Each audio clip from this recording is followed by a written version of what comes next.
Hello students, I am Divya Kashyap from Success Series Education, and as you know I am your science expert. So today we are going to start with topic from class 9th science. Let's see what topic we are going to start today. The topic is chapter 3, atoms and molecules.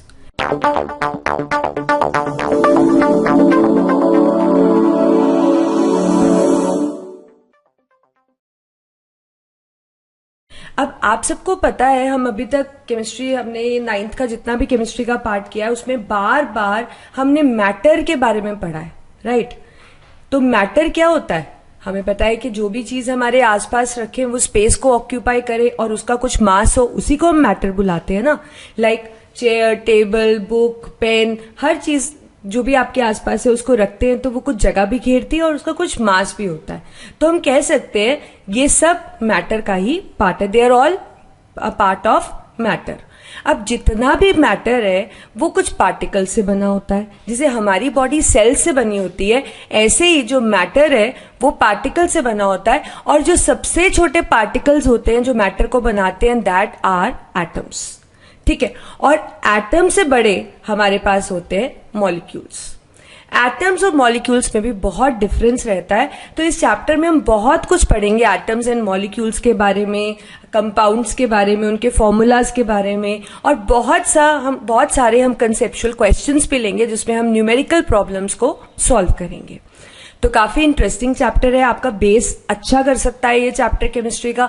So please इसको आप concentration से करिए। तो हम start करते हैं इस chapter को। Topics to be covered are laws of chemical combination, atom, atomic mass, atomic symbols, molecule, compound,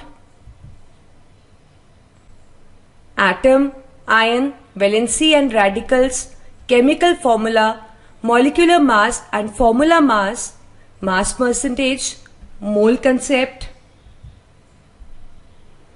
तो ये सब टॉपिक स्टार्ट करने से पहले देखिए, इस चैप्टर में बेसिकली अभी हम पढ़ेंगे सबसे पहले लॉज ऑफ केमिकल कॉम्बिनेशन। अब जितने भी लॉज ऑफ केमिकल कॉम्बिनेशन होते हैं ना, ये जो लॉज हैं, दो इंपॉर्टेंट लॉज हमने भी पढ़ने हैं आपके स्टैंडर्ड तक लॉज ऑफ केमिकल कॉम्बिनेशन में। तो ये जो लॉज हैं ये सारी केमिकल रिएक्शंस ओबे करती है, ठीक है। तो सबसे पहले तो आपको ये पता होना चाहिए कि केमिकल रिएक्शन होती क्या है। अब देखिए, आप सबने, आप अपने घर रहते हो, आप अपने मदर को ऑब्जर्व करते हो, किचन के अंदर काम करते, तो आपने कई बार देखा होगा, लाइक सपोज अगर आपके घर गेस्ट आ जाता है, what you do, you serve them with tea और कॉफी, यही करते हो ना आप। तो टी या कॉफी बनाने के लिए क्या करते हैं आपके घर में कुक या आपकी मदर क्या करती हैं? ऑब्वियसली वो पहले वाटर लेती हैं, ठीक है, वाटर के अंदर थोड़ी सी टी डालती हैं, उसके बाद उसमें थोड़ी सी शुगर डालती हैं और उसको बॉईल करती हैं। उसके बाद उसमें मिल्क ऐड होता है और फाइनली हीटिंग से जब वो पूरा अच्छे से बॉईल हो जाता है तो एक नया सा सब्सटेंस बन जाता है। मतलब वो क्या बन जाती है? टी। मतलब वाटर, टी, शुगर, मिल्क आपस में रिएक्ट करे और उन्होंने एक नया सी चीज बना दी, टी, ठीक है। तो ऐसे ही एक और एग्जांपल मैं आपको देती हूँ। लेट्स से कि आपकी मदर ने ल्यूक वार्म मिल्क लिया, ठीक है। उस ल्यूक वार्म मिल्क के अंदर थोड़ा सा 1 स्पून उन्होंने कर्ड डाल दी, ठीक है, और उसको हॉट कंडीशंस पे रख दिया। तो कुछ टाइम के बाद, कुछ घंटों के बाद, 4 to 6 आवर्स के बाद आप क्या ऑब्जर्व करोगे कि वो सारा का सारा मिल्क किसमें चेंज हो जाता है? कर्ड में। सारा का सारा मिल्क किसमें चेंज हो जाता है? कर्ड में। तो देखिए, यहाँ पे वाटर, टी, शुगर ने मिल्क ने मिलकर एक नया सब्सटेंस बना दिया, टी, और यहाँ पे ल्यूकवार्म मिल्क और कर्ड, 1 स्पून कर्ड ने मिलकर सारे के सारे मिल्क को किसमें चेंज कर दिया? कर्ड में। तो इन्हीं कुछ रिएक्शंस को, या आप कह सकते हैं यही जो चेंजेस आपके आसपास हो रहे हैं, इन्हीं को हम क्या बुलाते हैं? Chemical reaction. केमिकल रिएक्शन का मतलब है जब आप 2 या 2 से ज्यादा सब्सटेंसेस को मिक्स कर रहे हो, वो आपस में रिएक्ट कर रहे हैं और रिएक्ट करके कुछ नया सब्सटेंस बना रहे हैं और उसको हम क्या बुलाते हैं? प्रोडक्ट्स। समझ गए? अब जैसे टी बनाया था तो वाटर, टी, शुगर, मिल्क, यही सब आपने ऐड किया था ना, तो वी कैन से दैट 2 और मोर, यहाँ पे आप 4 सब्सटेंसेस ऐड कर रहे हो, तो 2 या 2 से ज्यादा सब्सटेंसेस को जब हम ऐड करते हैं, इन्होंने आपस में रिएक्ट किया और नया सा प्रोडक्ट बना दिया, जो प्रोडक्ट यहाँ पे क्या है, टी है। समझ गए ना आप? सो this is what is a chemical reaction.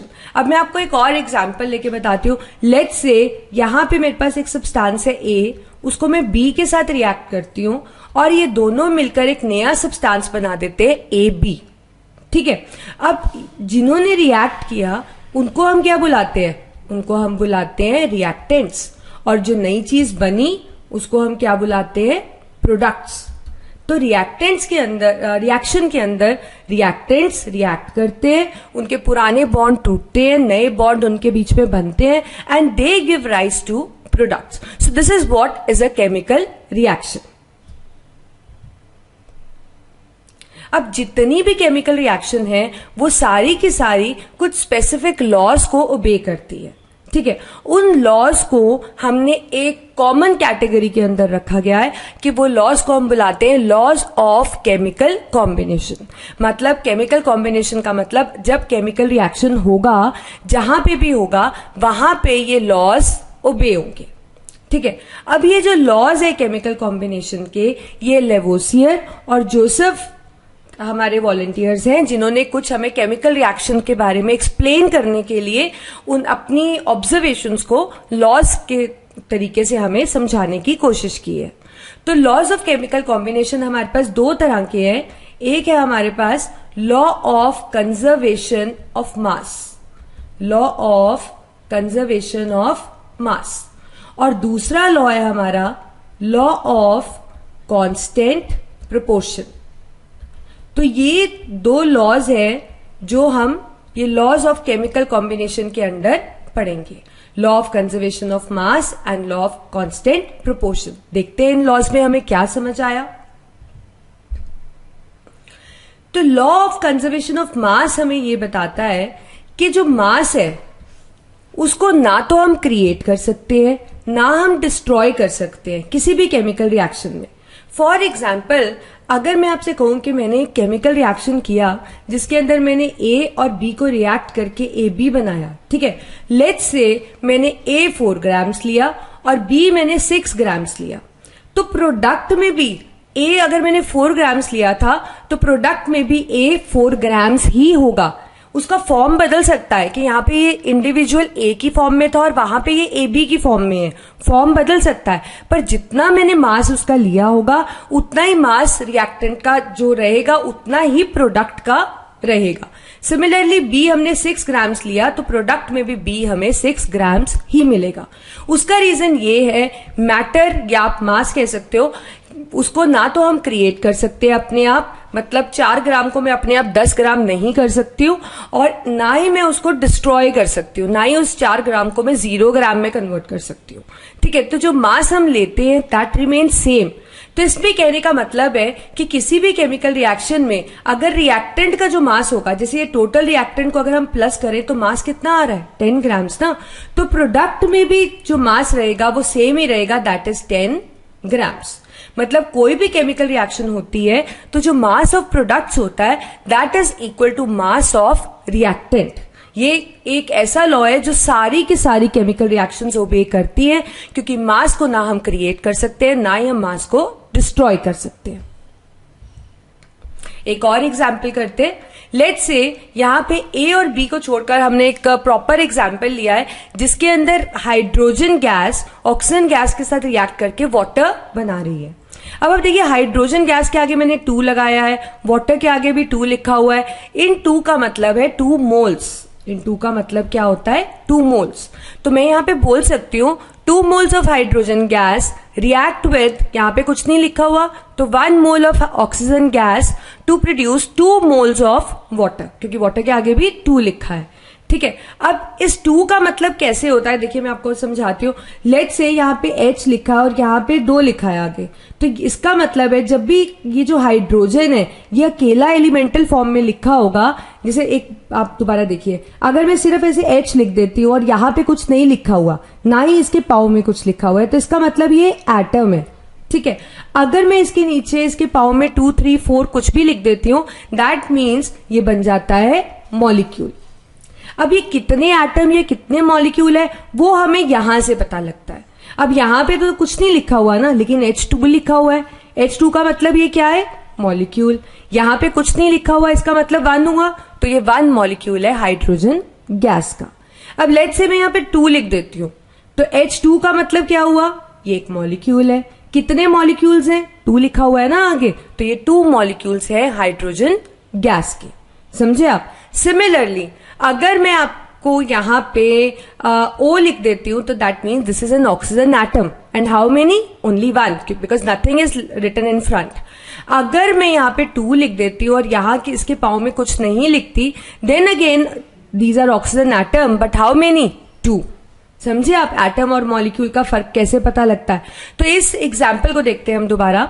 यहाँ पे 2 हाइड्रोजन गैस के मॉलिक्यूल्स एक ऑक्सीजन गैस के मॉलिक्यूल के साथ रिएक्ट कर रहे हैं और 2 मॉलिक्यूल्स बना रहे हैं वाटर के। ठीक है, अब हम इनका मास देख लेते हैं। अब यहां पे टोटल हाइड्रोजन कितने हैं? 4 हाइड्रोजन है ना, तो आपने 4 लिख लिया। ठीक है, एक हाइड्रोजन का मास होता है 1।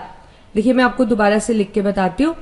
लेट्स से आपके पास है 2H2 plus O2 forms 2H2O।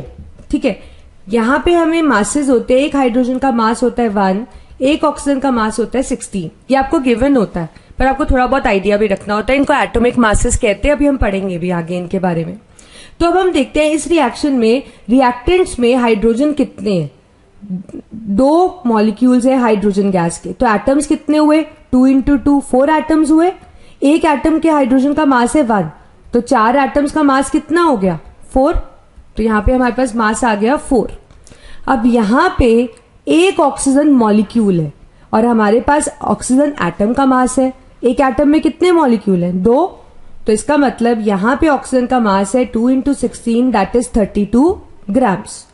Similarly अब हम प्रोडक्ट को देख लेते हैं। प्रोडक्ट में हाइड्रोजन कितने हैं? 4। 2 इंटू 2, एक हाइड्रोजन का मास होता है 1, तो इंटू 1 प्लस, क्योंकि ऑक्सीजन हाइड्रोजन से एक अलग स्पीशीज है, तो अलग स्पीशीज के मासेस को जब आप प्लस कर मतलब उनको जोड़ना चाहते हो तो उनको हम प्लस करते हैं। अब ऑक्सीजन यहाँ पे कितने हैं? ये जो भी चीज आगे लिखी होती है वो इसकी भी होती है, तो यहाँ पे भी ऑक्सीजन कितने हैं? 2। तो 2 इंटू 16, क्योंकि एक ऑक्सीजन का एटम का मास है 16। तो प्रोडक्ट का मास टोटल हो गया 4 प्लस 32, मतलब के 36 ग्राम्स। और रिएक्टेंट का मास देख लेते हैं। 32 प्लस 4, ये भी हो गया 36 ग्राम। तो देखिए आपने देखा ना कि रिएक्टेंट और प्रोडक्ट का मास क्या हो गया? सेम। तो यही ये लॉ हमें कहना चाहता है कि हमेशा मास को ना हम क्रिएट कर सकते हैं ना डिस्ट्रॉय कर सकते हैं, मास इज ऑलवेज कंजर्व। तो जब भी ये क्वेश्चन आएगा आपको स्टेटमेंट देना है और ऐसे ही एग्जाम्पल की फॉर्म में आपको इसको एक्सप्लेन करना है। एग्जाम्पल आप कोई भी ले सकते हो, पर आपकी जो रिएक्शन है वो बैलेंस्ड होनी चाहिए। अगर जैसे मतलब ये जो 2, 3 आगे लगे हुए हैं कि 2H2, 2H2O, ये सब होती है बैलेंसिंग, ये बैलेंस्ड होनी चाहिए। अगर आपकी रिएक्शन बैलेंस्ड नहीं है तो जब आप एग्जाम्पल को सॉल्व करेंगे तो आपका रिएक्टेंट और प्रोडक्ट का मास सेम नहीं आएगा। So to prove this the reaction must be balanced. So I think you got it. What is law of conservation of mass? अब हमारा दूसरा लॉ है लॉ ऑफ कांस्टेंट प्रोपोर्शन। देखिए ये लॉ हमें क्या बताता है, इससे पहले मैं आपको एक्सप्लेन करती हूँ। आप कंपाउंड्स के बारे में पढ़ चुके हो, आपको पता है कि जब एलिमेंट्स कंबाइन करते हैं तो वो कंपाउंड बनाते हैं। फॉर एग्जाम्पल मुझे कार्बन डाइऑक्साइड बनाना है, तो कार्बन डाइऑक्साइड बनाने के लिए मुझे कार्बन और ऑक्सीजन लेना पड़ेगा। ऐसा तो नहीं है कि मैं सल्फर और ऑक्सीजन से कार्बन डाइऑक्साइड बना सकती हूँ, नहीं ना। कार्बन डाइऑक्साइड बनाना या कोई भी एक स्पेसिफिक तरह का मुझे केमिकल कंपाउंड बनाना है तो सेम तरह के कॉन्स्टिट्यूएंट्स ही लेने पड़ेंगे जो उसके अंदर प्रेजेंट होते हैं। अगर कार्बन डाइऑक्साइड बनाना है तो कार्बन और ऑक्सीजन लेना पड़ेगा, सल्फर डाइऑक्साइड बनाना है तो सल्फर और ऑक्सीजन लेना पड़ेगा, है ना। तो अब यही हमारा स्टेटमेंट कह रहा है कि कोई भी केमिकल कंपाउंड में सेम एलिमेंट्स ही प्रेजेंट होते हैं। पहली बात, मतलब कार्बन डाइऑक्साइड बनाना है तो कार्बन और ऑक्सीजन ही स्पेसिफाइड है कि वही हमें लेना पड़ेगा। अब इनको लेने का रेशियो क्या होता है? इनको जब हम कंबाइन करेंगे तो एक इनका कॉम्बिनेशन का रेशियो होगा रेशियो ऑफ वॉल्यूम। तो कार्बन डाइऑक्साइड बनाने के लिए मुझे कार्बन 1 रेशियो में और ऑक्सीजन 2 रेशियो में ही लेना पड़ेगा। अगर मैं कार्बन को 2 या ऑक्सीजन को 1 या कार्बन को 3 ऑक्सीजन को 4 ऐसे ले लूंगी तो कार्बन डाइऑक्साइड नहीं बनेगा। तो कहने का मतलब यह है कि कार्बन डाइऑक्साइड बनाने के लिए पहले तो एलिमेंट स्पेसिफिक होते हैं, मतलब कोई भी कंपाउंड बनाने के लिए। अब कार्बन डाइऑक्साइड के लिए कार्बन और ऑक्सीजन स्पेसिफिक है, उनका रेशियो ऑफ वॉल्यूम वो फिक्स्ड होता है। वो क्या है इसमें 1:2। तो अगर मैं 1:2 वॉल्यूम ऑफ कॉम्बिनेशन लूंगी तभी कार्बन डाइऑक्साइड आएगा, नहीं तो कार्बन डाइऑक्साइड नहीं बनेगा। अब वैसे ही रेशियो ऑफ मास भी उनका फिक्स्ड होता है। अब यहां पे अगर मैं रेशियो देखूं, वॉल्यूम मुझे पता लग गया, अब मैं इसमें मास देखूं तो एक कार्बन का मास होता है एटॉमिक मास 12, एक ऑक्सीजन का होता है 16, तो 2 ऑक्सीजन है तो 16 इंटू 2 हमारे पास आ गया 32। इसको हम और सिंप्लीफाई कर लेते हैं तो 2 से हम इसको कट कर लेते हैं, 2 6 एंड वी हैव 16। फर्दर इसको कट किया तो हमारे पास मास का सिंपल रेशियो आ गया 3:8। तो समझ गए आप कि कोई भी केमिकल कंपाउंड हो उसमें सेम ही तरह के एलिमेंट्स होते हैं, उनका कॉम्बिनेशन जो होता है ratio of mass, ratio of volume, वो हमेशा ही फिक्स्ड होता है। इससे कोई फर्क नहीं पड़ता कि आप उस कार्बन डाइऑक्साइड को किस मेथड से प्रिपेयर कर रहे हो, पर जो रेशियो रहेगा वो हमेशा फिक्स्ड रहेगा। देखिए इसको मैं और अच्छे से आपको एक्सप्लेन करती हूं। अब लेट्स से मुझे कार्बन डाइऑक्साइड बनाना है, ठीक है। तो कार्बन डाइऑक्साइड बनाने के लिए एक तो तरीका है कि मैं कार्बन और ऑक्सीजन को रिएक्ट कर दूं और मेरे पास कार्बन डाइऑक्साइड आ जाए। एक तरीका है मैं कोई फ्यूल ले लेती हूँ, लेट्स से मीथेन को मैंने बर्न किया और मेरे पास आ गया कार्बन डाइऑक्साइड और वाटर वेपर, फिर कार्बन डाइऑक्साइड आ गया। एक और प्रिपरेशन देखते हैं, कैल्शियम कार्बोनेट जिसको लाइमस्टोन कहते हैं हम, उसको हमने हीट किया तो वो ब्रेक हो गया कैल्शियम ऑक्साइड लाइम में, जिस calcium oxide is the other name for the quick lime, और कार्बन डाइऑक्साइड रिलीज हुई। अब यहां पे तीनों ही तरीके से मैंने कार्बन डाइऑक्साइड, अलग अलग तरीके से कार्बन डाइऑक्साइड फॉर्म करी है, पर अगर मैं तीनों ही कार्बन डाइऑक्साइड, तीनों तरीके की कार्बन डाइऑक्साइड को देखती हूं तो उसके अंदर एलिमेंट कार्बन और ऑक्सीजन ही है, उनका रेशियो ऑफ वॉल्यूम 1:2 ही है, और उनका रेशियो ऑफ मास जिसमें वो कंबाइन कर रहे हैं वो 3:8 ही है। तो कहने का मतलब है कि कोई भी प्योर केमिकल कंपाउंड हो, किसी भी तरीके से आप उसको बनाओ, लेकिन उसमें सेम एलिमेंट्स होते हैं, definite proportion by volume combined होते हैं, डेफिनेट प्रोपोर्शन ऑफ मास में उनका कॉम्बिनेशन होता है। तो ये जो दो लॉज है, law of conservation of mass and law of constant proportion, this is obeyed by all the chemical reactions. I think you got it now. Now we start with atom. अब देखिए atom के बारे में हमें बहुत कुछ पता लग चुका है, डाल्टन है जिन्होंने हमें एटम के बारे में काफी कुछ बताया है, ठीक है।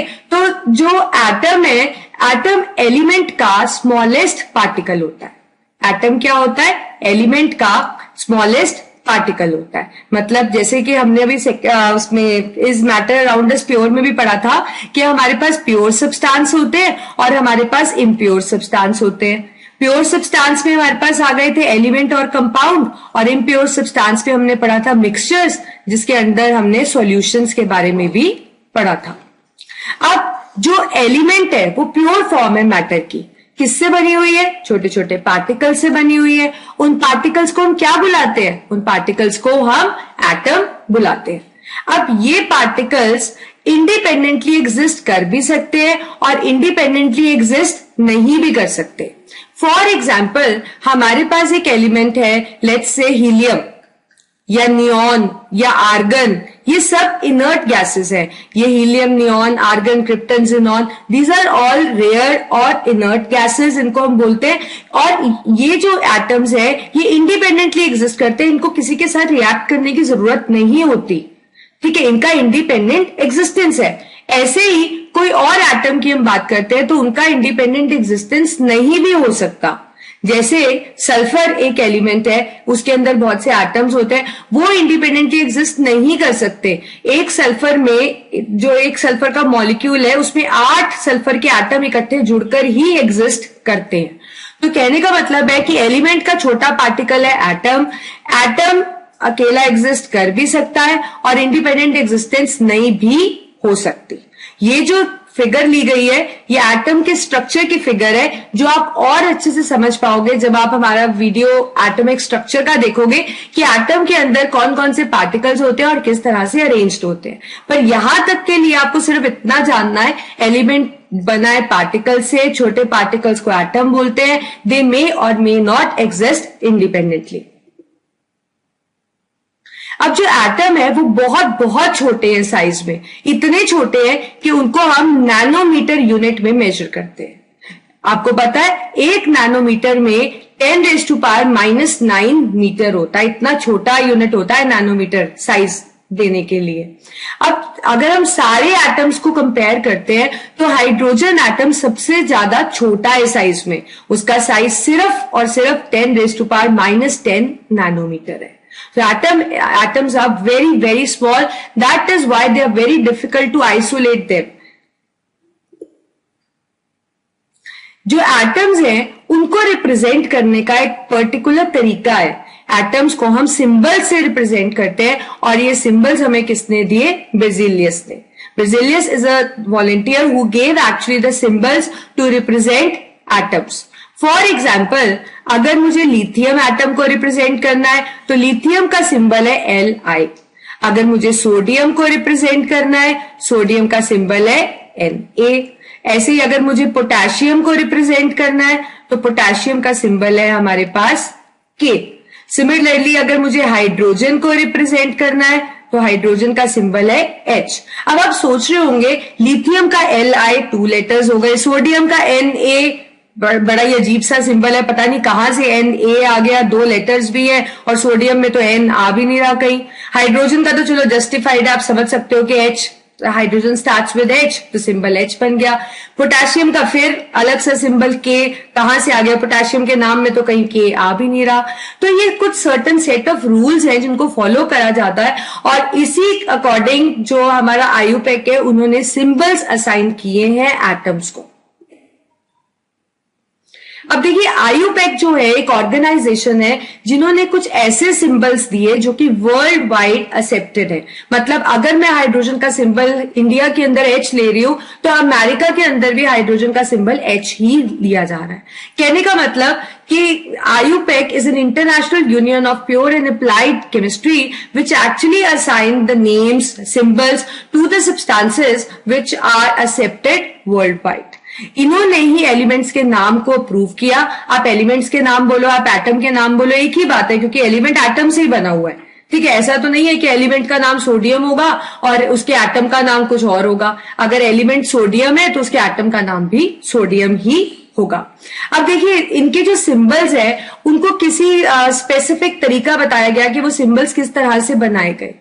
या तो सिंबल किसी एलिमेंट का फर्स्ट लेटर होता है। फॉर एग्जाम्पल हाइड्रोजन की अगर हम बात करें तो हाइड्रोजन का सिंबल उसके फर्स्ट लेटर से बनाया गया H, या फिर फर्स्ट 2 लेटर्स हो सकते हैं। फॉर एग्जाम्पल अभी मैंने आपको दिया लिथियम, तो लिथियम के केस में फर्स्ट 2 लेटर्स को उसका सिंबल बनाया गया, दैट इज Li। एक चीज याद रखिए, जब भी कभी हम सिंबल लिखते हैं अगर वो 1 लेटर ही है तो उसको हम कैपिटल लिखते हैं। अगर 2 लेटर्स हैं तो फर्स्ट लेटर को कैपिटल और दूसरे लेटर को उसके साथ ज्वाइन करके स्मॉल लिखते हैं, उसको हम स्मॉल केस में लेते हैं। ठीक है, ऐसे ही फॉर एग्जाम्पल अगर मैं आपको बताती हूँ लेड है, लेड का सिंबल है Pb, लेड का सिंबल है Pb। अब Pb कैसे बना उसको हम नेक्स्ट पॉइंट में देखते हैं, सिर्फ लिखने का तरीका आपको बता रही हूं मैं। फर्स्ट लेटर को आप कैपिटल P लिखोगे और सेकेंड लेटर को आप स्मॉल b लिखोगे, ना तो आप फर्स्ट लेटर को स्मॉल p या पीछे वाले को कैपिटल या कुछ इस तरह से इसको नहीं लिखा जाता। इसका सही तरीका है कि first letter is always written in capital and the second letter is joined with it and it is written in a smaller case. आप सोच रहे होंगे कि एक बहुत इंपॉर्टेंट सी बात जो अभी तक मैंने आपको नहीं बताई कि कुछ सिंबल्स हैं जिनका जो सिंबल बनाया गया, लेटर्स लिए गए, वो उनके नेम के अंदर नहीं है। फॉर एग्जाम्पल अभी हमने बात करी सोडियम की, सोडियम का सिंबल है Na। अब सोडियम में तो N और A कहीं नहीं आ रहा, नाम को देखें तो इसका सिंबल SO या S होना चाहिए जैसे कि अभी हमने पढ़ा है। पर क्या रहता है कि कुछ एलिमेंट्स के सिंबल्स उनके लैटिन नेम से लिए जाते हैं। कई एलिमेंट्स के सिंबल उनके लैटिन नेम से लिए जाते हैं। अब सोडियम जो है, सोडियम का लैटिन नेम है नेट्रियम, तो ये जो Na है ये फर्स्ट टू लेटर्स नेट्रियम में से लिए गए। सिमिलरली पोटेशियम की अगर बात करें तो पोटेशियम का सिंबल है के। पोटेशियम का भी सिंबल उसके लैटिन नेम से लिया गया है विच इज केलियम, तो केलियम में फर्स्ट लेटर के ले लिया गया। तो अगर आप कुछ भी एलिमेंट्स के सिंबल्स कुछ अलग से देखते हो जो उनके नाम के अंदर लेटर्स नहीं है, so this should be clear in your mind that दो symbols are derived from their Latin names and you have to go through those Latin names, क्योंकि पेपर में क्वेश्चन आपको आ सकता है कि सोडियम का लैटिन नेम क्या है, या सोडियम का सिंबल SO क्यों नहीं है, N है, Q है। तो इस तरह के क्वेश्चन अक्सर 1 या 2 नंबर में आपसे पूछे जाते हैं। तो अब हम कुछ एलिमेंट्स के लैटिन नेम्स कर लेते हैं। एंटीमनी जिसका सिंबल है SB, उसका लैटिन नेम है हमारे पास स्टीबियम। कॉपर जिसका सिंबल है Cu, उसका सिंबल उसके लैटिन नेम क्यूप्रम से लिया गया है। गोल्ड जिसका सिंबल है Au, this is derived from Aurum. Iron जिसका सिंबल है Fe, उसका लैटिन नेम है फेरम। लेड इज Pb और इसका लैटिन नेम है plumbum. Mercury the symbol is Hg और इसका जो लैटिन नेम है दैट इज हाइड्राग्रम। और ये जो मर्करी है इस पे अक्सर क्वेश्चन आपको पूछा जाता है। पोटेशियम का सिंबल है K और उसका लैटिन नेम है केलियम। सिल्वर इज Ag और उसका लैटिन नेम है हमारे पास argentum. Sodium is Na and the Latin name as we have already done is natrium. Tin is Sn and the Latin name is stannum. Tungsten is W and the Latin name is wolfram. तो ये कुछ Latin names आपको अच्छे से आने चाहिए। अब हम पढ़ते हैं एटॉमिक मास ऑफ एलिमेंट। अब देखिए अगर हम एटम के मास की बात करें तो मैंने आपको बताया अभी कि जो एटम का साइज है वो बहुत बहुत ही छोटा है। तो अंडरस्टूड सी बात है कि जो एटम का मास है वो भी उतना ज्यादा तो नहीं होगा, एटॉमिक मास भी कम ही रहता है। पर सबसे बड़ी बात यह है कि एटम का मास जानना, एब्सोल्यूट एक्यूरेट एटम का मास जानना बहुत ही मुश्किल है। उसका रीजन है कि हम पहली बात तो एटम को हम आइसोलेट नहीं कर सकते। उसका रीजन है कि एटम बहुत बहुत छोटा है, उसको अलग करना मुश्किल है। दूसरी चीज, एटम का जो आप कह सकते हो साइज है या एटम का जो मास है वो उसके नेबरिंग एलिमेंट से काफी आप कह सकते हो कि इफेक्ट होता है। तो एटम का एब्सोल्यूट मास जानना बहुत मुश्किल है, लेकिन हम एटम का रिलेटिव एटॉमिक मास जान सकते हैं। रिलेटिव एटॉमिक मास का मतलब है कि हम एक एटम का मास फिक्स कर लें और उससे हम किसी भी XYZ एटम को कंपेयर करते जाएं कि ये इससे इतना हैवी है या ये इससे इतना हल्का है या ये इससे इतना हैवी है। So we can actually relate other atoms with the standard atom. एक स्टैंडर्ड एटम चूज कर लें जिसका मास जान लें और फिर उसके साथ हम दूसरों को कंपेयर कर लें कि वो इससे इतना भारी है या वो इससे इतना हल्का है। This can be done, but the absolute atomic mass of atom can't be measured. अब ऑब्वियसली रिलेटिव एटॉमिक मास जानने के लिए हमें क्या करना पड़ेगा? We need to choose some standard atom जिसका एटॉमिक मास हम स्टैंडर्ड ले पाए। पहले वो स्टैंडर्ड एटम कौन सा चुना गया था? हाइड्रोजन। ठीक है, पर ये हाइड्रोजन जल्दी ही डिस्कार्ड हो गया और इसको हमने रिप्लेस कर दिया कार्बन से। उसका रीजन था हाइड्रोजन नेचर के अंदर 3 फॉर्म्स पे मिलता है, मतलब उसका मास 1 AMU मास पे भी मिलता है, 2 में भी मिलता है, 3 में भी मिलता है। तो इसका मतलब इनका रिलेशन होता है आपस में आइसोटोप्स। जब आपको सेम एलिमेंट डिफरेंट मास में मिले तो उनको हम आइसोटोप्स बुलाते हैं। अब आइसोटोप्स के केस में हम किसी एक का मास नहीं ले सकते, हमें आइसोटोप का एवरेज मास लेना पड़ता है और एवरेज मास इस केस में आता है 1.003 एटॉमिक मास यूनिट, जिसको आप म्यू बुला देते हो। अब अगर हम इसको रिलेट करते हैं दूसरे एटम्स के साथ तो थोड़ा सा कंफ्यूजन क्रिएट होता है, इसीलिए हाइड्रोजन को डिस्कार्ड कर दिया गया और रिप्लेस कर दिया गया कार्बन एटम के साथ। तो अब अगर हमें एटॉमिक मास जानना होता है तो हम उसको बोलते हैं कि number of times an atom of an element is heavier than 1/12 of carbon atom. अब सपोज अगर मुझे हीलियम का मास जानना है, लेट्स से मैं आपको बोलती हूँ कि हीलियम का मास जो है वो 4 है, तो मैं उसको कैसे बताऊंगी? अगर मैं आपसे पूछूं what do you mean by the statement that the atomic mass of helium is 4 AMU, so this statement means that helium is 4 times heavier than 1/12 of carbon atom. ऐसे ही अगर मैं आपसे बोलती हूं कि सोडियम का जो मास है वो 23 है, सोडियम का जो एटॉमिक मास है वो 23 है, so what do you mean by the statement? This means that sodium is 23 times heavier than 1/12 of carbon atom. So this is what is the relative mass, और ये relative mass के लिए standard जो atom हमने consider किया वो carbon किया। Carbon भी हमें 2 आइसोटोपिक फॉर्म में मिलता है, एक C12 और एक C14, पर हम उसका C14 एक रेडियो एक्टिव फॉर्म है, हम उसमें स्टैंडर्ड एलिमेंट C12 को कंसिडर करते हैं, इसीलिए यहां पे आपने लिखा गया कि the mass is compare to the atom of C12 taken as 12 AMU और this is called as mu. अब हम स्टार्ट करते हैं मॉलिक्यूल से। देखिए मॉलिक्यूल सबसे पहले आपको पता होना चाहिए कि मॉलिक्यूल बनता कैसे है। तो आपको पता होना चाहिए कि जब एटम्स आपस में कंबाइन करते हैं तो हमारे पास आ जाता है मॉलिक्यूल। ठीक है, अब दूसरी बात यह है कि कितने एटम्स कंबाइन करने पे मॉलिक्यूल बनता है। तो देखिए हर आप कह सकते हो मॉलिक्यूल के लिए स्पेसिफिक नंबर ऑफ एटम्स हैं जो कंबाइन करते हैं तो मॉलिक्यूल बनता है, वो एटम टू एटम डिपेंड करता है। फॉर एग्जाम्पल ऑक्सीजन मॉलिक्यूल बनाने के लिए 2 ऑक्सीजन एटम का इन्वॉल्वमेंट रहता है। ऐसे ही ऑक्सीजन मॉलिक्यूल O3 भी एग्जिस्ट करता है जिसके अंदर 3 ऑक्सीजन एटम आपस में ज्वाइंट होते हैं। सल्फर S8 एग्जिस्ट करता है, मतलब एक सल्फर के मॉलिक्यूल में 8 एटम्स कंबाइन करते हैं तो एक मॉलिक्यूल बनता है। ऐसे ही फॉस्फोरस P4 एग्जिस्ट करता है, मतलब 4 फॉस्फोरस एटम्स कंबाइन करते हैं तो हमारे पास एक फॉस्फोरस मॉलिक्यूल बनता है। तो ये तो क्लियर है कि जो मॉलिक्यूल है वो एटम्स के कंबाइन करने से ही बनता है। ठीक है, अब ये जो मॉलिक्यूल है ये स्मॉलेस्ट पार्टिकल होता है कंपाउंड का। जैसे एलिमेंट का स्मॉलेस्ट पार्टिकल है एटम, वैसे ही कंपाउंड का स्मॉलेस्ट पार्टिकल है मॉलिक्यूल। अब हम एग्जिस्टेंस की बात पे आते हैं।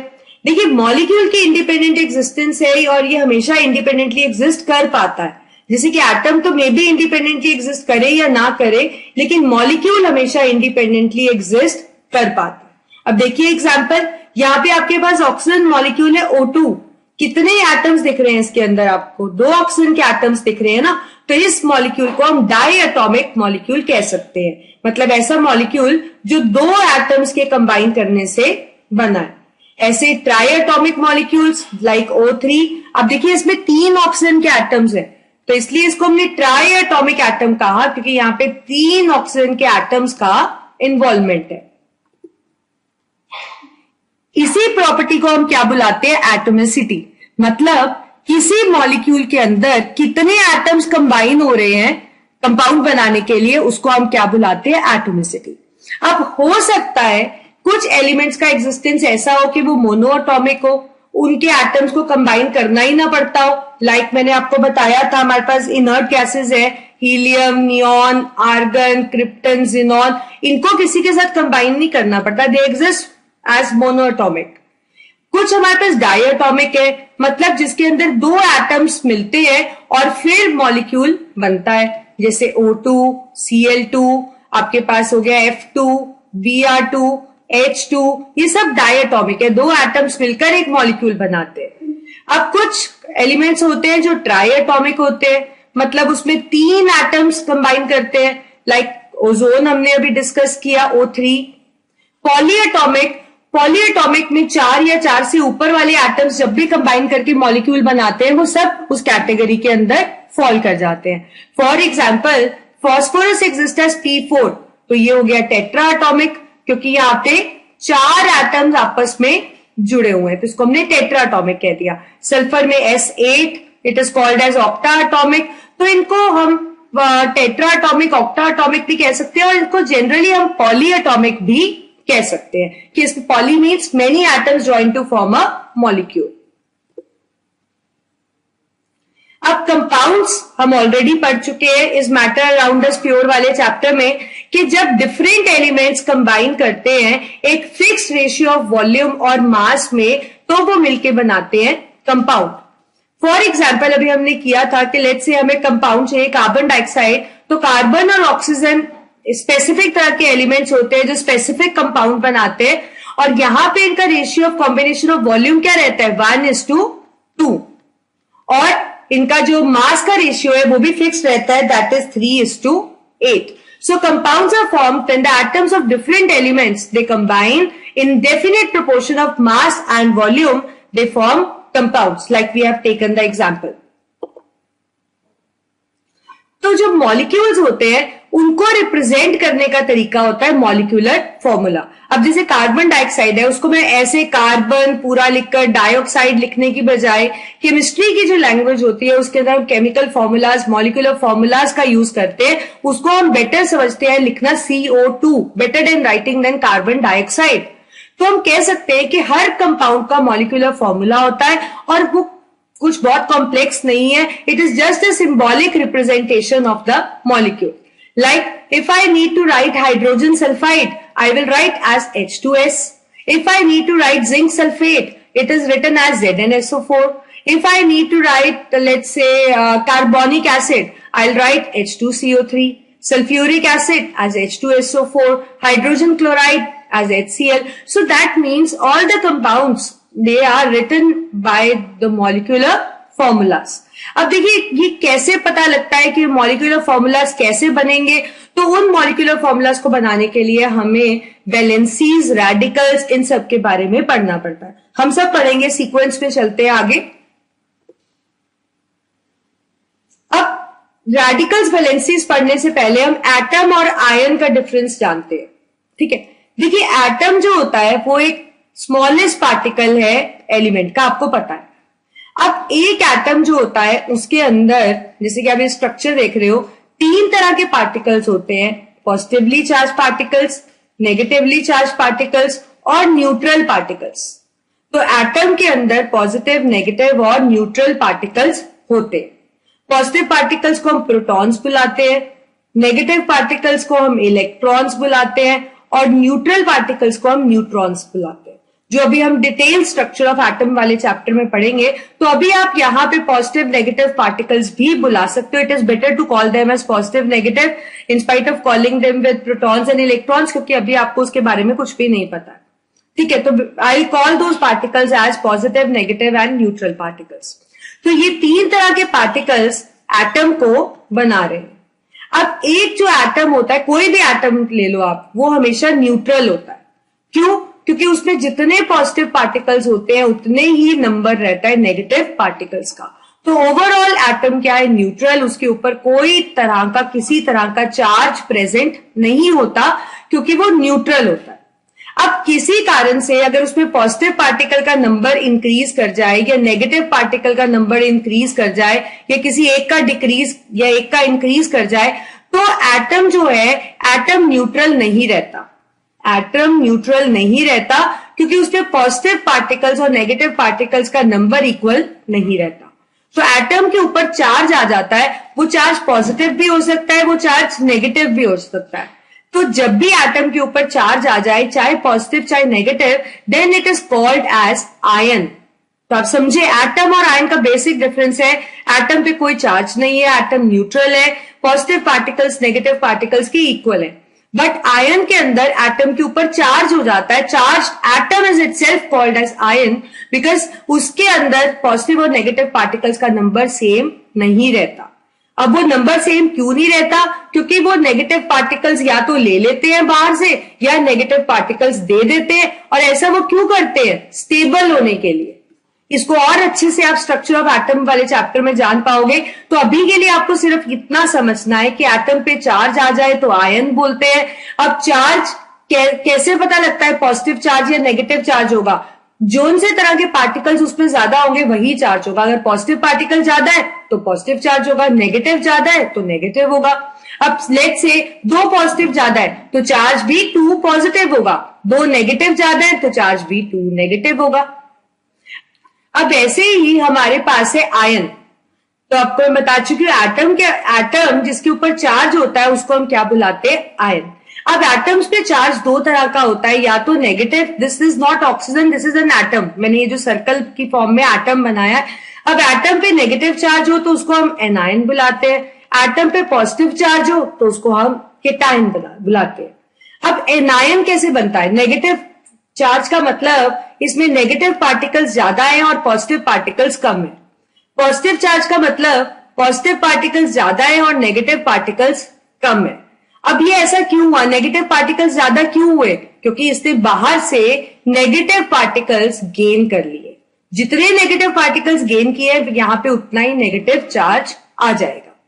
अब केटायन पे पॉजिटिव चार्ज क्यों हुआ? क्योंकि इसमें पॉजिटिव पार्टिकल्स ज्यादा है। कैसे पॉजिटिव पार्टिकल्स ज्यादा हो गए? क्योंकि इसने अपने नेगेटिव पार्टिकल्स किसी को लूज कर दिए, दे दिए। तो जितने लूज कर दिए उतना उस पर पॉजिटिव चार्ज ज्यादा हो गया और उतना आपने इस पे पॉजिटिव लगा दिया और ये बन गया केटायन। तो आप समझे, एटम पे चार्ज आयन, नेगेटिव चार्ज तो एनायन, पॉजिटिव चार्ज तो केटायन। नेगेटिव चार्ज तो नेगेटिव पार्टिकल्स ज्यादा हो गए, कैसे? उसने बाहर से गेन कर लिए वो नेगेटिव पार्टिकल्स। पॉजिटिव चार्ज तो उसमें पॉजिटिव पार्टिकल ज्यादा हो गए क्योंकि उसने अपने नेगेटिव लूज कर दिए किसी को। तो जितने लूज किए उतना पॉजिटिव ज्यादा और उतना चार्ज आ गया और वो बन गया केटायन।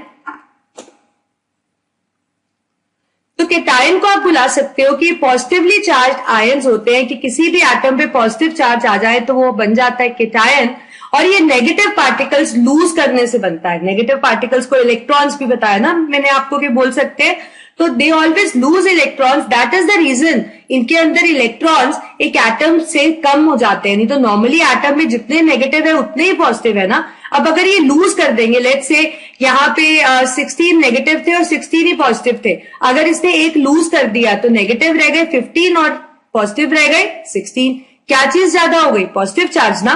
कितने नंबर से? 1, तो इसलिए इस पे आ गया पॉजिटिव चार्ज। तो इस तरह से हमारे पास बनते हैं केटायंस। सिमिलरली एनायंस होगा एक के एटम पे नेगेटिव चार्ज हो, इन्होंने नेगेटिव पार्टिकल्स गेन कर लिए तो नॉर्मल एटम से इनके अंदर नेगेटिव पार्टिकल्स ज्यादा हो गए। लेट्स से दोबारा एग्जांपल लेते हैं, एक एटम है आपके पास, उसके पास नेगेटिव पार्टिकल्स भी हैं 16 और पॉजिटिव पार्टिकल्स भी हैं 16। अब उसने बाहर से नेगेटिव पार्टिकल्स गेन कर लिए, लेट्स से 17 हो गए, लेकिन पॉजिटिव पार्टिकल्स तो 16 ही रहे ना। तो क्या चीज ज्यादा हो गई? Negative particles. कितने से? 1 से, इसलिए उस पर चार्ज आ गया 1 नेगेटिव। अगर 2 ज्यादा हो जाएंगे तो यह आ जाएगा 2 नेगेटिव, 3 ज्यादा हो जाएंगे तो 3 नेगेटिव। तो कौन से भी तरह का चार्ज जितने मैग्नीट्यूड से ज्यादा होगा उतना मैग्नीट्यूड का उस पर पॉजिटिव और नेगेटिव चार्ज डिवेल्प हो जाएगा। अब हमारे पास है वैलेंसी। देखिए वैलेंसी क्या होती है? वैलेंसी होती है combining capacity of an atom. Atom, कोई भी एटम कितने नेगेटिव चार्जेस दे सकता है या कितने नेगेटिव चार्जेस ले सकता है, वो होती है उसकी वैलेंसी। अब कितने नेगेटिव लेगा या कितने नेगेटिव देगा वो कुछ सर्टेन रूल्स पे डिपेंड करता है। वो रूल्स हम स्ट्रक्चर ऑफ एटम में करेंगे। तो अभी के लिए आपको सिर्फ ये याद रखना है कि कितने नेगेटिव चार्जेस वो दे रहा है या कितने नेगेटिव चार्जेस वो ले रहा है, उस अकॉर्डिंग उसकी वैलेंसी पॉजिटिव या नेगेटिव हो रही है। और ये वैलेंसी डिपेंड करती है वैलेंस इलेक्ट्रॉन्स पे, जिनको आप अच्छे से स्ट्रक्चर ऑफ एटम के वीडियो में समझ पाएंगे।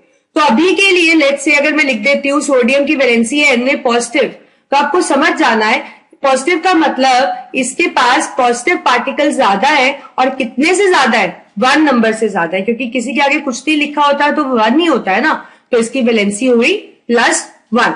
और ये पॉजिटिव पार्टिकल्स कैसे ज्यादा हो गए? क्योंकि उसने एक नेगेटिव पार्टिकल किसी को दे दिया। लेट्स से अगर मैं कहती हूँ सल्फर की वैलेंसी है 2 नेगेटिव, इसका मतलब इसमें नेगेटिव पार्टिकल ज्यादा है पॉजिटिव से। कितने से?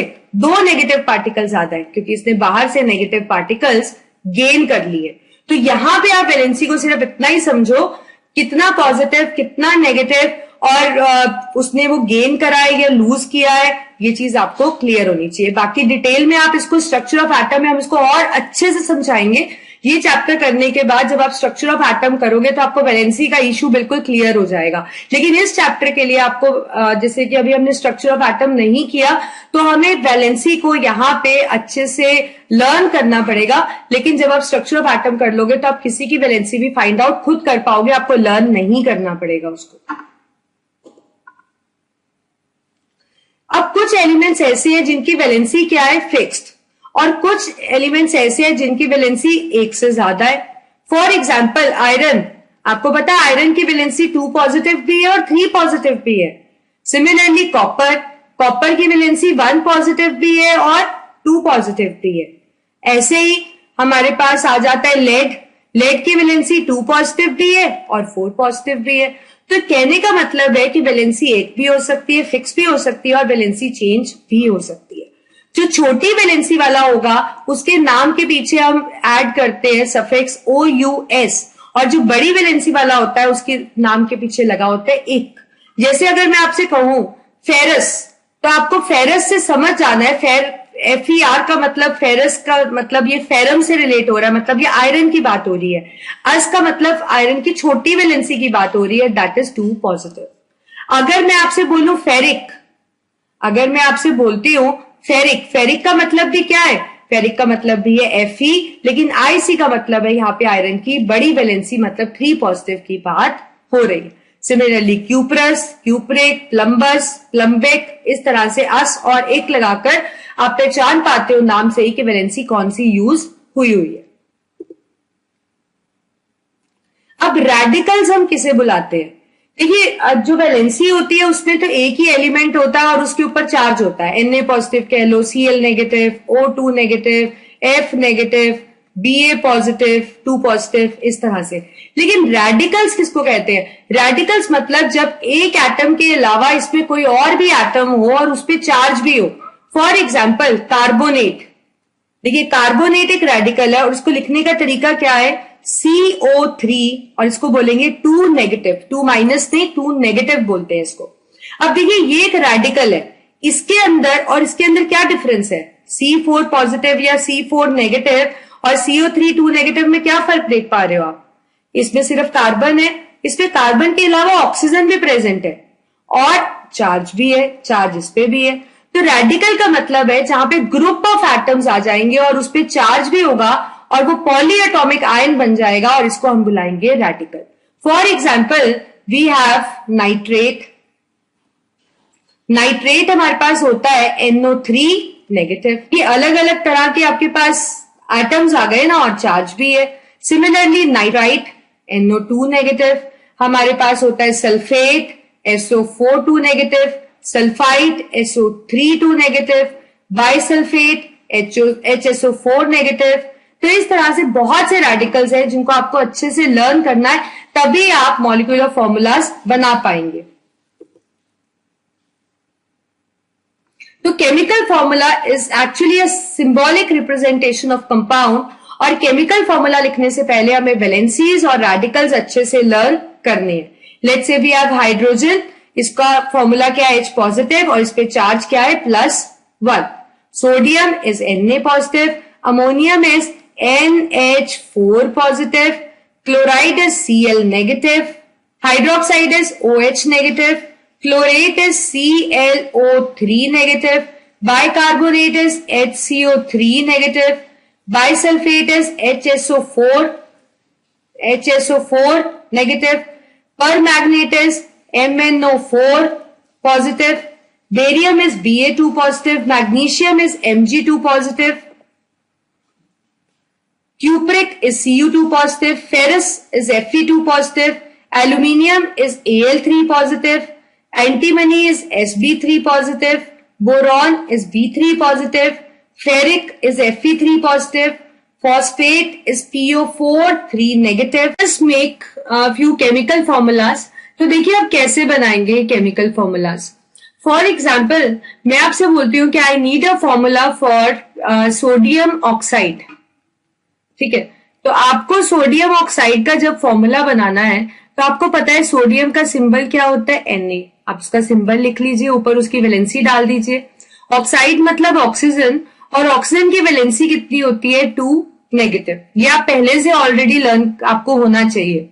अब जब आप इसका फॉर्मूला बनाएंगे तो एक क्रिस क्रॉस मेथड से बनाएंगे कि Na को आप Na लिखेंगे, O को आप O ही लिखेंगे उसके नीचे। ये क्रॉस जो मैंने लगाए हैं इसका मतलब है कि जो इसकी वैलेंसी है वो इसके पाव में आ जाएगी और जो इसकी वैलेंसी है वो Na के पाव में आ जाएगी, मतलब वैलेंसीज इंटरचेंज हो जाएंगी। तो आप O को 1 लिखिए या नहीं लिखिए, आपको पता है 1 लिखना जरूरी नहीं होता, तो फॉर्मूला आपके पास बन जाएगा Na2O। सिमिलरली अगर मैं आपसे कहती हूं कि write down the formula for calcium chloride, तो देखिए आप कैसे लिखेंगे। पहले आप कैल्शियम का सिंबल लिखिए, क्लोरीन का, उनकी वैलेंसीज लिखिए ऊपर, क्रिस क्रॉस करिए, Ca यहीं पे रहेगा, Cl इधर ही, इसकी वैलेंसी इसके पाव में और इसकी वैलेंसी 1 है, उसको लिखना जरूरी नहीं है। तो फॉर्मूला आ गया कैल्शियम CaCl2 कैल्शियम क्लोराइड। देखिए जब आप इंटरचेंज करते हैं वैलेंसीज तो पॉजिटिव नेगेटिव नहीं लगाते हैं, वहां पे सिर्फ जो वैल्यूज होती हैं 2, 1, 3 उनको दूसरे के पाव में आप लिख देते हैं। सिमिलरली अगर रेडिकल का यूज हो गया, लेट्स से मैं आपको कहती हूं कि मुझे फॉर्मूला चाहिए अमोनियम हाइड्रोक्साइड का, I need a formula for ammonium hydroxide. So ammonium is NH4 positive, hydroxide is OH negative. Criss cross करिए। अब जब आपने क्रिस क्रॉस किया तो NH के पाव में ऑलरेडी 4 है, वो ऐसे ही रहेगा, और OH आप ऐसे लिख देंगे। दोनों की वैलेंसी 1 है तो लिखने की जरूरत नहीं है और फॉर्मूला बन गया NH4OH। अब लेट्स से मैं आपसे बोलती हूं कि मुझे सोडियम कार्बोनेट का फॉर्मूला चाहिए, सोडियम कार्बोनेट। तो सोडियम मतलब Na वैलेंसी पॉजिटिव, कार्बोनेट का मतलब CO3 और ऊपर 2 नेगेटिव। क्रिस क्रॉस करिए, Na ही रहेगा, CO3 ही रहेगा। इसकी वैलेंसी है 2 जो कि Na के पाव में आ जाएगी और इसकी वैलेंसी है 1 जिसको लिखना जरूरी नहीं है। तो फॉर्मूला बन गया Na2CO3। तो इस तरह से आप केमिकल फॉर्मूलाज बनाते हैं। तो आई थिंक यू गॉट इट। देखिए केमिकल फॉर्मूलाज बनाने के लिए वैलेंसी रेडिकल सिंबल्स अगर नहीं आएंगे तो आप कभी केमिकल फॉर्मूलाज नहीं बना पाएंगे। तो पहले आप सिंबल्स, वैलेंसीज, रेडिकल्स ये अच्छे से आपको लर्न होने चाहिए, टिप्स पे होने चाहिए, तभी आप इंटरचेंज उनकी वैलेंसीज को कर पाएंगे। अब आपके पास है molecular mass and formula mass. देखिए molecular mass and formula mass दोनों एक तरह से सेम ही होता है। ये जो मॉलिक्यूल का मास है ये हम एटॉमिक मास को यूज करके कैलकुलेट करते हैं। अब देखिए मॉलिक्यूल जो है, लेट्स से कार्बन डाइऑक्साइड का अगर मुझे मास चाहिए तो मॉलिक्यूल के अंदर कार्बन भी है और ऑक्सीजन भी है। कार्बन का मास आपको पता है 12 होता है और ऑक्सीजन का 16 होता है। तो इसमें C और O दोनों इन्वॉल्व है। तो आपने क्या करना है, कितना एक एलिमेंट है इनटू उसका एटॉमिक मास प्लस, क्योंकि अलग अमाउंट हो जाए, अलग एलिमेंट हो जाएगा, कितने नंबर है इनटू उसका एटॉमिक मास। अब देखिए कार्बन या 1 है तो 1 लिख लेती हूं मैं। एक कार्बन का एटॉमिक मास होता है 12, ये आपको गिवन होंगे एटॉमिक मासेस, पर थोड़ा आइडिया आपको भी होना चाहिए। ये हो गया कार्बन। अब C और O दोनों आपस में लिंक्ड है लेकिन ये दोनों अलग है, तो बीच में मैं साइन लगाती हूं प्लस का। 2 ऑक्सीजन, एक ऑक्सीजन का मास है 16, तो टोटल मैं इसको सॉल्व करूंगी तो मेरे पास आ जाएगा 44 ग्राम्स। तो ये हो गया कार्बन डाइऑक्साइड मॉलिक्यूल का मॉलिक्यूलर मास। सिमिलरली आप देखिए कैल्शियम बाइकार्बोनेट का निकालना है, तो पहले आप कैल्शियम बाइकार्बोनेट का फॉर्मूला लिख लीजिए। कैल्शियम बाइकार्बोनेट का फॉर्मूला होता है CaHCO3 होल ट्वाइस। अब इस 2 का मतलब है, और ये कैल्शियम बाहर है, मतलब इसमें 1 कैल्शियम है, 2 हाइड्रोजन है, 2 कार्बन है और 3 इंटू 2 6 आपके पास ऑक्सीजन है। अब एक कार्बन का मास होता है 12, तो 1 इंटू 12 प्लस एक हाइड्रोजन का होता है 1, तो 2 इंटू 1। एक कार्बन का होता है 12, 2 इंटू 12 प्लस एक ऑक्सीजन का होता है 16, सो 6 इंटू 16। अब आप इसको सॉल्व कर लीजिए। 1 इंटू 12 हो गया आपके पास 12, 2 इंटू 1 हो गया 2, ये आपके पास हो गया 24, और 16 इंटू 6 आपके पास हम सॉल्व कर लेते हैं। 6 6 36, 3 कैरी 96 हो गया। तो टोटल कर लीजिए आप इसको, तो आपके पास आ गया 14, 24 और 96। तो टोटल करेंगे तो ये आपके पास आ गया 8 और 6 आपके पास होते हैं 9, 10, 11, 12, 13, 14, 4, 1 carry 10, 11, 12 and 13, sorry 9, 12, 11, 12, 13, yes 134। So its mass is 134 और जब मैं इसमें ग्राम्स लिख दूंगी तो ये बन जाएगा gram molecular mass, that is 134 grams. और कार्बन डाइऑक्साइड मैं आपको बता चुकी हूं कैसे हम इसके लिए सॉल्व करते हैं। सिमिलरली आपके पास है जिंक सल्फेट, तो आप जिंक सल्फेट का फॉर्मूला लिख लीजिए। जिंक का मास होता है 65, सल्फर इज 32, ऑक्सीजन इज 16। अब इसमें एक जिंक है 65, एक सल्फर है 32 और 4 आपके पास ऑक्सीजन है, तो 4 इंटू 16, तो 65 प्लस 32, इसको मल्टीप्लाई कर लेते हैं, 4 6 24, 264। इस टोटल अगर हम इसको करते हैं तो ये हमारे पास बन जाएगा 65, 64 और 32, which comes out to be 9, 2, 11, 1 carry, 12, 13, 14, 15, 16. That is 161 grams. If I am wrong somewhere in calculation, तो आप इसकी कैलकुलेशन अच्छे से कर लीजिएगा। आपको समझ तो आ गया ना कि करना कैसे है। Similarly, ammonium chloride which is NH4Cl, एक नाइट्रोजन का मास होता है 14, हाइड्रोजन का 1 और क्लोरीन का 35.5। तो यहां पे आपके पास आ गया 14, 4 इंटू 1 4 और 35.5। ठीक है, इसको हम टोटल कर लेते हैं। ये हमारे पास हो गया 18 और 35.5 को हम प्लस कर लेते हैं, तो ये हमारे पास आ जाएगा 8 + 5 9 10 11 12 13 3 एंड 1, तो ये आपके पास हो गया 53.5 ग्राम्स।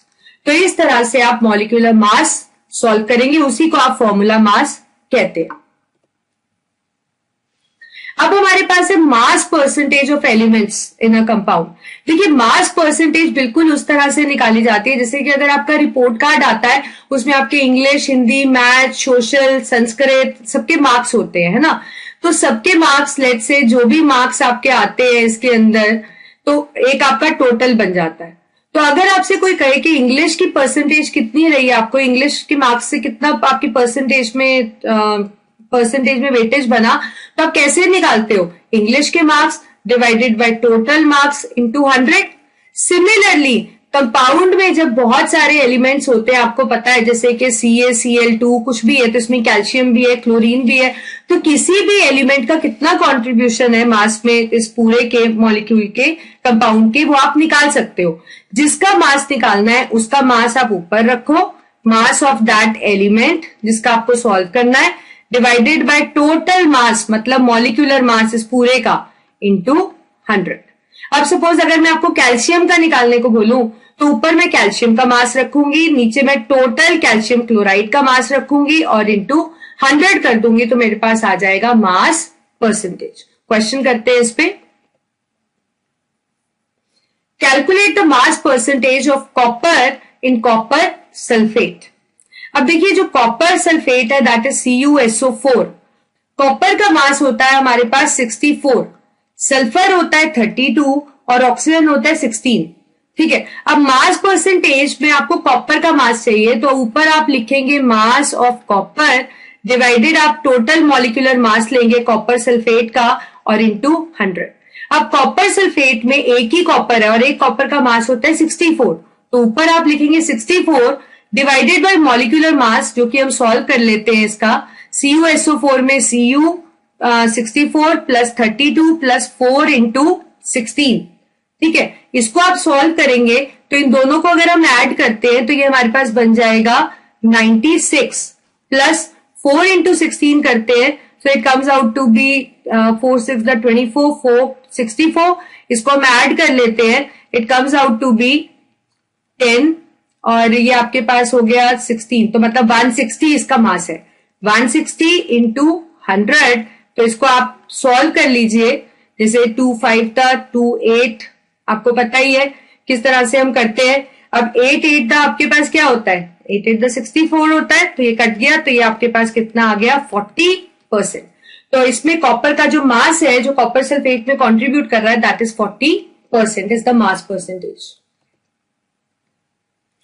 अब एक और क्वेश्चन देखिए, पिछले क्वेश्चन के अंदर तो क्या था, आपको मासेस नहीं दिए थे तो आपने एटॉमिक मास को यूज करके सॉल्व कर लिया था, लेकिन यहां पे आपको मास दिया गया है, आपको दिया है 4.9 ग्राम सल्फ्यूरिक एसिड मतलब जो आपका सल्फ्यूरिक एसिड है वो 4.9 ग्राम्स है, इसके अंदर 0.1 ग्राम्स हाइड्रोजन है, इसमें सल्फर 1.6 ग्राम है and rest is oxygen. Rest is oxygen का मतलब है इन दोनों को प्लस करके 4.9 में से अगर आप माइनस कर दो इसको, इन दोनों को प्लस कर लो तो ये आपके पास आ गया 1.7। तो अगर आप 1.7 माइनस कर लो तो ये आपका ऑक्सीजन का मास हो गया, दैट इज 3.2। अब आपको मास परसेंटेज सब एलिमेंट्स की निकालनी है। अब जब आपको हाइड्रोजन की मास परसेंटेज निकालनी है तो आप ऊपर हाइड्रोजन का मास रखेंगे, नीचे टोटल मास रखेंगे इंटू 100।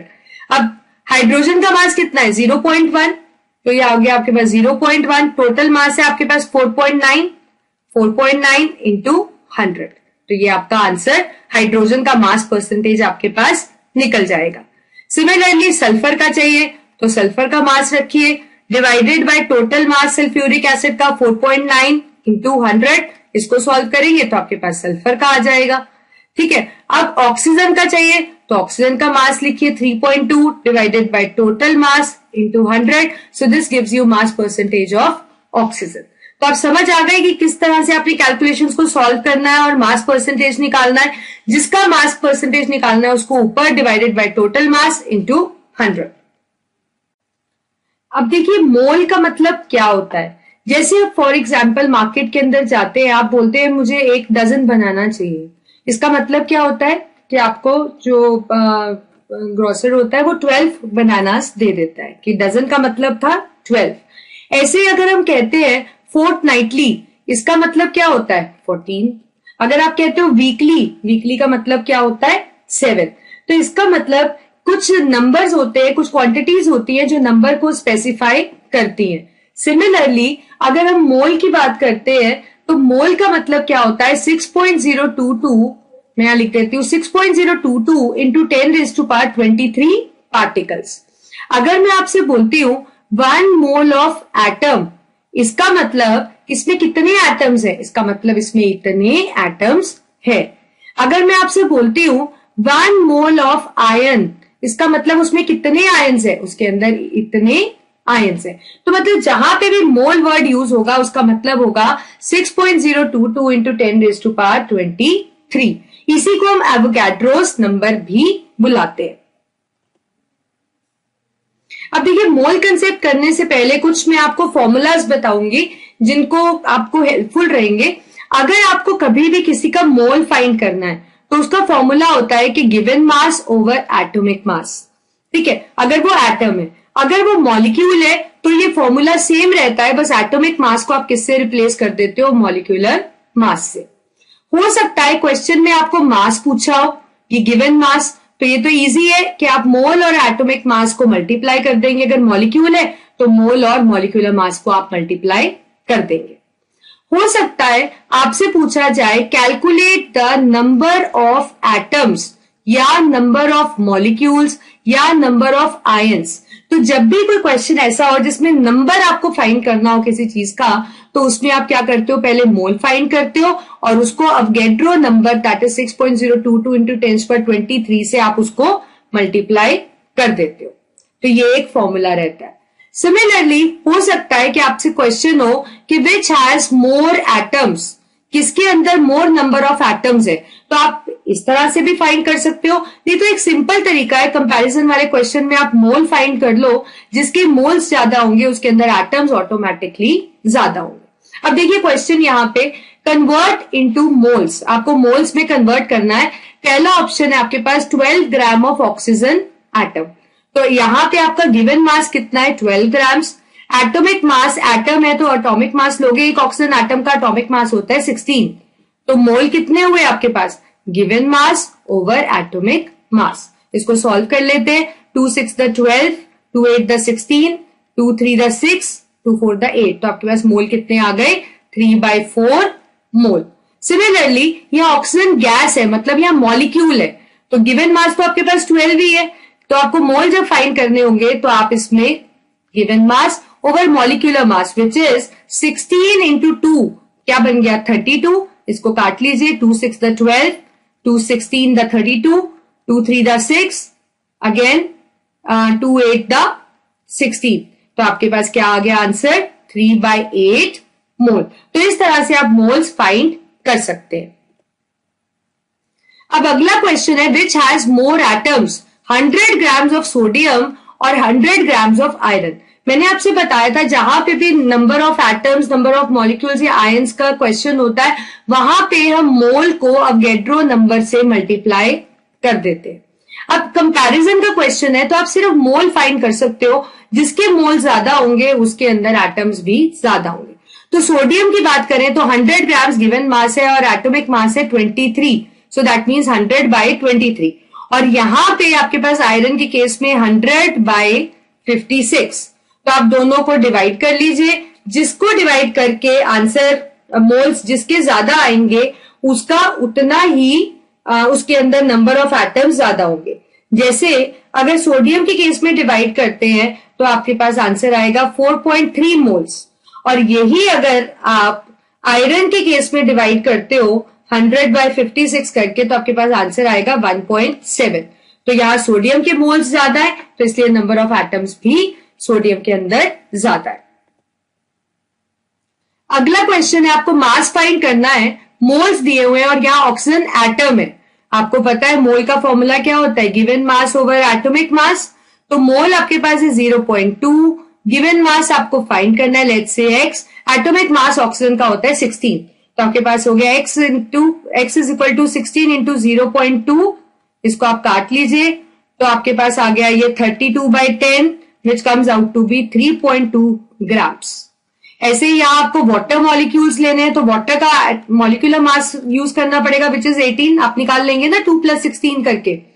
तो यहां पे मोल्स है आपके पास 0.5, मास आपको फाइंड करना है और मॉलिक्यूलर मास है 18, तो x आपके पास हो गया 0.5 इंटू 18, इसको कट कर लीजिए 5 to the 10 to 9 द, तो आपके पास मास यहां पे वाटर मॉलिक्यूल्स का आ गया 9 ग्राम्स इज द आंसर।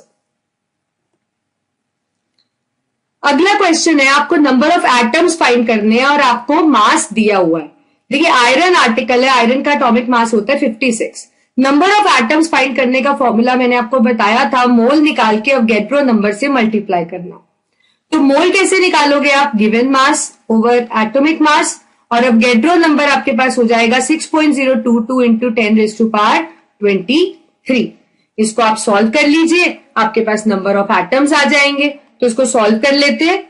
सबसे पहले आप इस पे 10 की पावर सॉल्व कर लीजिए, इसको हटाया तो आपके पास 3 जीरोस आ गई, इसको भी एक डेसिमल को हटाओ आपके पास 4 जीरोस आ गई, ये 4 जीरोस ऊपर जाके माइनस हो गई। तो 23 में से जब आप 4 जीरोस माइनस कर दोगे तो ये आपके पास बचेगा 19, ठीक है। तो ये 10 की पावर सारी खत्म हो गई, we are left with 23 divided by 56 into 6022 और इंटू 10⁻19 हम सॉल्व कर चुके। तो इसको सॉल्व कर लेते हैं, तो आपके पास ये सॉल्व करके आ जाएगा 2473.3 इंटू 10⁻19। अब आपके पास क्वेश्चन है calculate the number of molecules of sulphur in 16 grams of solid sulphur. Sulphur exist as S8 और एक सल्फर का मास होता है 32, तो इसका मास हो गया 32 इंटू 8 16 1 256। तो नंबर ऑफ मॉलिक्यूल्स आपको पता है, पहले मोल निकालना है इंटू अवोगाड्रो नंबर। तो मोल आपके पास आ गया 16 grams upon 256 into Avogadro number, right. यहां डेसिमल हटा देते हैं हम, तो इस डेसिमल को अगर हम हटाते हैं ऊपर ले जाएंगे माइनस करेंगे 10⁻20 रह गया, और इसको आप सॉल्व कर लीजिए 16/256 इंटू 6022। इसको हम सॉल्व कर लेते हैं, तो ये सॉल्व करके आपके पास आ जाएगा 376.3 into 10⁻20. So these number of molecules are present in this much gram of solid sulfur. Thank you for watching this video, and for more videos you can subscribe to Success Series Education.